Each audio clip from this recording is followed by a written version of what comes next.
आप देख रहे हैं नेड्रिक न्यूज, साहस सच कहने का। नमस्कार, मैं हूं देवनाथ पांडे और आप देख रहे हैं नेड्रिक न्यूज। देश की सियासत में कई ऐसे नेता हैं जिन्होंने जुर्म की दुनिया से निकलकर राजनीति की गलियों में कदम रखा है, लेकिन राजनीति में आने के बाद वो अपनी माफिया वाली छवि से बाहर नहीं निकल पाए। उनके कारनामों ने हमेशा उन लोगों को सुर्खियों में बनाए रखा।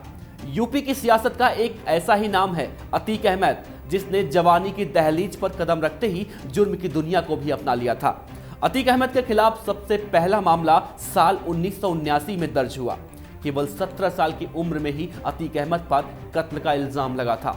उसके बाद अतीक ने कभी पीछे मुड़कर नहीं देखा और साल दर साल उसके जुर्म की किताब के पन्ने भरते जा रहे थे। उत्तर प्रदेश के मुख्यमंत्री योगी आदित्यनाथ कानून व्यवस्था को लेकर कितने भी वादे और दावे कर लें, लेकिन देवरिया जेल में बंद बाहुबली नेता अतीक अहमद के गुर्गों ने सभी दावों की धज्जियां उड़ाकर रख दी। बाहुबली नेता अतीक अहमद के खिलाफ एक ऐसा ही और मामला सामने आया है। दरअसल लखनऊ के रहने वाले एक कारोबारी मोहित जायसवाल ने जब रंगदारी देने से अतीक अहमद को मना कर दिया तो अतीक अहमद ने 26 दिसंबर को अपने गुर्गों से उसे अगवा कराकर जेल में मंगा लिया और वहां अपने बेटे और अपने कुछ साथियों के साथ मिलकर उसके साथ मारपीट की और फिर 45 करोड़ की कीमत की जमीन के दस्तावेज पर जबरन साइन करवा लिया। बाद में कारोबारी जब लखनऊ पहुंचा तो उसने पुलिस में शिकायत की।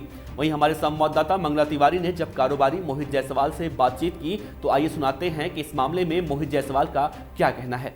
उत्तर प्रदेश में जेल में अंदर रहते हुए अपनी गैंग चलाने की आम बात है।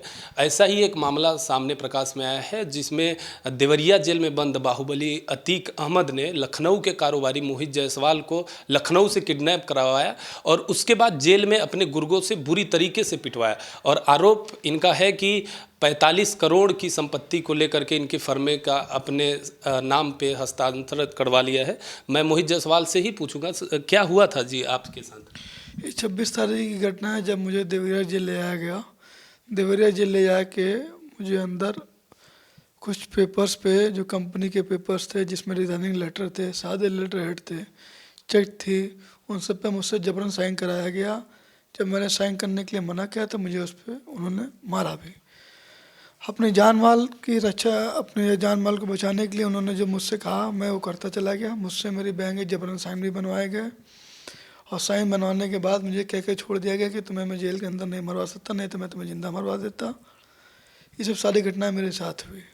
यहाँ से आप कैसे गए? यहाँ से आपको किसके साथ ले जाना गया? यहाँ से मुझे गाड़ी से जबरन बैठा के देवरिया ले जाया गया। जी, साथ में आपके कोई था? जी, मेरे साथ उन्हीं के आदमी थे जो मुझे यहाँ से ले गए थे। और उनमें से किसी को आप जानते हैं, क्या नाम था उनका? जी जी, जो 2 आरोपी थे उनको प्रशासन ने गिरफ्तार भी कर लिया है, जो मौके पे जेल भेज दिया गया है। उनमें से आपका पहले से किसी से बातचीत रहा है? जी, उसमें से जो एक रजिस्टर्ड ब्रोकर थे वो हमारे साथ पहले से काम करते थे। अच्छा, तो जब आपको जेल में ले जाया गया वहाँ पे अतीक अहमद के पास, तो वहाँ पे जेल प्रशासन या पुलिस की मौजूदगी क्या शून्य थी या वहाँ पे लोग थे? नहीं, वहाँ बाहर गेट पे तो लोग थे, लेकिन उनसे मैं अनियमितता मुझे जानकारी नहीं थी। मुझे तो उनके साथ अंदर जहाँ तक ले जाते हैं वहाँ तक मुझे ले जाया गया, वहाँ तक गया अंदर। तो क्या आपको जब यहाँ से लखनऊ से देवरिया के लिए ले जाया गया तो देवरिया इसके पहले बीच में रास्ते में आपको मालूम था कि नहीं कि आपको किस लिए ले जाया जा रहा है? आधे रास्ते में मुझे मालूम चल गया कि मुझे कहाँ ले जा रहे हैं, किस लिए ले जा रहे हैं, लेकिन ऐसी घटना मेरे साथ हो जाएगी ये मुझे नहीं मालूम था। तो जैसे आप जब जेल प्रशासन के पास पहुँचे, वहाँ पे जो पुलिस मौजूद थे, तो वहाँ पे आपने किसी से कुछ कहने का प्रयास किया या आप डर गए, क्या हुआ? नहीं, मैं बहुत डरा हुआ सहमा हुआ था। मेरा परिवार भी अभी डरा हुआ, बहुत सहमा हुआ है। मैं आपके चैनल के माध्यम से ये कहना चाहूँगा कि मुझे प्रशासन से सिक्योरिटी दी जाए, मेरे परिवार को सिक्योरिटी दी जाए और माननीय मुख्यमंत्री जी से मेरा हाथ जोड़ कर निवेदन है कि मुझे एक बार मिलने का समय दें। तो उसके बाद जब आपको अतीक अहमद ने मारा या अपने गुर्गों से मारा? उन्होंने भी मारा, उनके लोग जो थे उन्होंने भी मुझे मारा, जिनका नाम बार बार वो पुकार रहे थे। जफरुल्लाह थे, वो गुलाम सरवर थे, जिसको वो बार बार बोल रहे थे कि इसके हाथ पर बांध के मारो। उसके बाद फिर वहाँ से निकलने के बाद आपको किसी ने छोड़ा या कैसे आप आए? उन्होंने ही अपनी गाड़ी से मुझे घर से 100 मीटर पहले ही उतार दिया, जो वहाँ से मैं पैदल आया। और उसके बाद फिर आप यहाँ से आने के बाद फिर पुलिस के पास गए? हाँ, प्रशासन के पास, पुलिस के पास गया। पुलिस को अपनी तहरीर देते ही पुलिस ने तुरंत मेरी तहरीर को एक्सेप्ट किया, तुरंत FIR किया और कार्रवाई की। तो अभी आपको कोई दिक्कत है, अब फ़ोन आता है या उसके बाद? नहीं, अब कोई फ़ोन नहीं आता। बस प्रशासन से यही मांग करूँगा कि मुझे सिक्योरिटी के लिए मेरी सिक्योरिटी के लिए थोड़ा सा वो। आपके घर के बाहर 2 पुलिसकर्मी बैठे हैं। जी जी, बाकी सिक्योरिटी का ध्यान दिया जाए कि मेरी जान माल की सुरक्षा की जाए, बस ये। वहाँ पे जब जेल के अंदर आपसे कागजात साइन कराए गए तो उनमें से कौन कौन से कागजात? आपने आरोप लगाया कि 45 करोड़ की लगभग संपत्ति। जो भी बैलेंस शीट है कंपनी की, वो बैलेंस शीट के डाटा आपको मैं दे दूंगा, और जो भी डाटा है जितने भी जो भी क्योंकि कंपनी में वैल्यू नहीं होती, वो एसेट्स होते हैं। एसेट्स की वैल्यू लायबिलिटी जो भी होती है वो बैलेंस शीट में दिया रहता है, तो उसका जो भी दस्तावेज है वो हम आपको चैनल को दे देंगे, उसका इशू नहीं है।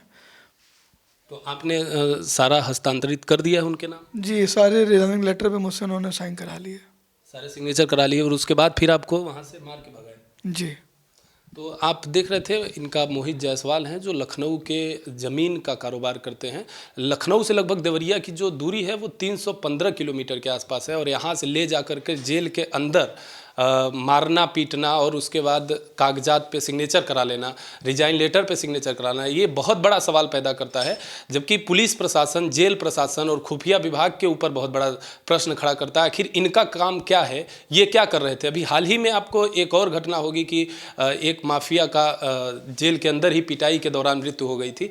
तो ऐसे सवालों से यूपी के कानून व्यवस्था पर बहुत बड़ा ही सवाल उठता है कि आखिर क्या कर रहा है पुलिस प्रशासन, क्या कर रही है सरकार, और किस तरीके से कानून व्यवस्था उत्तर प्रदेश में लागू है, ये सोचने वाली बात है। कैमरा पर्सन अभिषेक कश्यप के साथ मंगला तिवारी, नेड्रिक न्यूज, लखनऊ। फिलहाल पूर्व बाहुबली सांसद अतीक अहमद के खिलाफ एफआईआर दर्ज कर ली गई है और जिले के आला अधिकारियों ने जेल में छापेमारी करके अतीक अहमद के 2 गुर्गों को गिरफ्तार भी किया है। लेकिन यहाँ सवाल कार्रवाई का नहीं है बल्कि कानून व्यवस्था का है। हैरान कर देने वाली बात यह है कि उत्तर प्रदेश की राजधानी लखनऊ से कारोबारी मोहित जायसवाल को अगवा करके 316 किलोमीटर दूर देवरिया जेल लाया गया, जिसकी भनक न तो पुलिस को लगी और न ही स्थानीय खुफिया विभाग को। ऐसे में सूबे के मुख्यमंत्री योगी आदित्यनाथ के उन दावों पर कई सवाल खड़े होते हैं जो योगी लगातार कानून व्यवस्था को लेकर दम भरते रहते हैं। अगर आप ये वीडियो फेसबुक पर देख रहे हैं तो हमारे पेज को लाइक करें, और यूट्यूब पर देख रहे हैं तो हमारे चैनल नेड्रिक न्यूज को सब्सक्राइब जरूर करें। और हाँ, अगर आप अपना कोई सुझाव देना चाहते हो तो नीचे हमें कमेंट के जरिए दे सकते हैं। शुक्रिया। हमारे साथ जुड़े रहने के लिए हमारे YouTube चैनल को सब्सक्राइब करें, साथ ही बेल आइकन को दबाएं। नेट्रिक न्यूज की खबरें सबसे पहले देखने के लिए।